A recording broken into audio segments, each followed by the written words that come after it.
Welcome to today's 5-minute Bible study in the book of Leviticus. We're looking at Leviticus chapter 25. Now, yesterday we looked at the instructions in this chapter on the Sabbath year, when every seventh year the land itself was to have a Sabbath unto the Lord. And then the remainder of the chapter deals with another observance for Israel that would occur every 50 years, and that is the Year of Jubilee. The Year of Jubilee. Let's begin to read about that in verse 8. Now count off 7 Sabbath years, 7 times 7 years, so that the 7 Sabbath years amount to a period of 49 years. Then have the trumpet sounded everywhere on the 10th day of the 7th month, on the Day of Atonement. Sound the trumpet throughout the land. Consecrate the 50th year. Proclaim liberty throughout the land to all the inhabitants. It shall be a jubilee for you.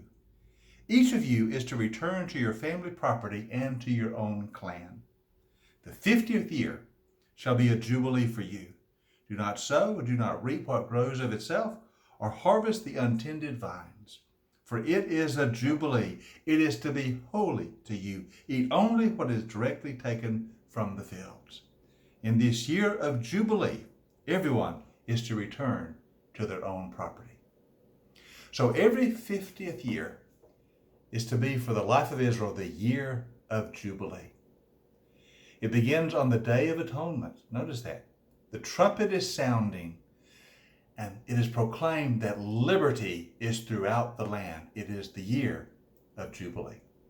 Now this was a monumental moment in the life of Israel that occurred in this Jubilee year. Now notice again, the focus is on the land. Remember we saw with the Sabbath here that the land belongs to the Lord. The promised land is God's land. He's given it to Israel as their possession, but the land belongs to the Lord. Every 7 years, the land has a Sabbath rest. But now every 50 years, because the land belongs to the Lord, the land returns to its original family of ownership. Now when they were to come into possession of the land, when the Israelites would enter the promised land, the land would be divided amongst the tribes, amongst the clans, and amongst the families. Each family would receive its possession. But they would understand that though that land was theirs, it really belonged to the Lord. And so the Lord had decreed that that land would stay within that family for perpetuity, for all time. Now, as years goes by, things would happen. Economic misfortune, economic difficulty, people would fall into hard times, and they might be required to sell their land. They might be required to sell their inheritance in the land. But God said, you will not sell it permanently. When you sell it, it is only until the year of Jubilee. You see, you'd only sell your land, you'd only sell your possession, that which God had granted to your family. You'd only sell it because of economic necessity. Dire times. Poverty was lurching at the door. But when you sold the land, you really were only renting the land. For in the next Jubilee, the land would return to its original family of ownership. Now you could always redeem the land in between time. You could always buy it back. But if you were unable to, when Jubilee rolled around, when the trumpet sounded on the Day of Atonement and liberty was proclaimed, land would return to its original owners. You see, the land belongs to God. God has divided it among the families of Israel, and they are to keep their ancestral land. And if they're forced to sell it, they know that someday it will come back to their family in the year of Jubilee.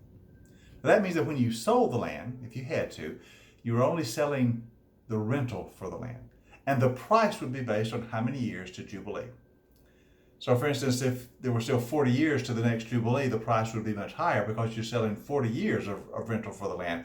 But say if it's only 2 years from Jubilee, then the price would be much lower because it's only 2 years till the land returns. But every 50 years, the land would return to its original owners. God had prescribed it so that no family in Israel would ever be permanently dispossessed from the land. They would not be forced into poverty from which they could never recover. But there was a means by which their land would be returned to them in Jubilee.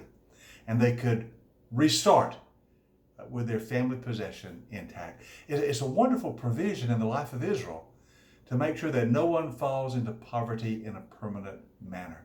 But there's always a way to return to how things began, to return to your ancestral homeland. So that year of Jubilee was a year of liberty, economic liberty, when the land would return to its original families. Because you see, the land belonged to God. It's God's land. He had divided among the families, and he intended families to possess their ancestral inheritance in an ongoing way, forever. What a wonderful moment Jubilee always was for the Lord. Now there's more to it, and I want to look a little more in detail at how Jubilee talked about the redemption that would one day come in the Messiah. But we'll look at that tomorrow. But remember, in that 50th year, they're going to proclaim liberty, because you're going to be freed from poverty you may have fallen into, because your ancestral land is about to be returned. It is the year of Jubilee.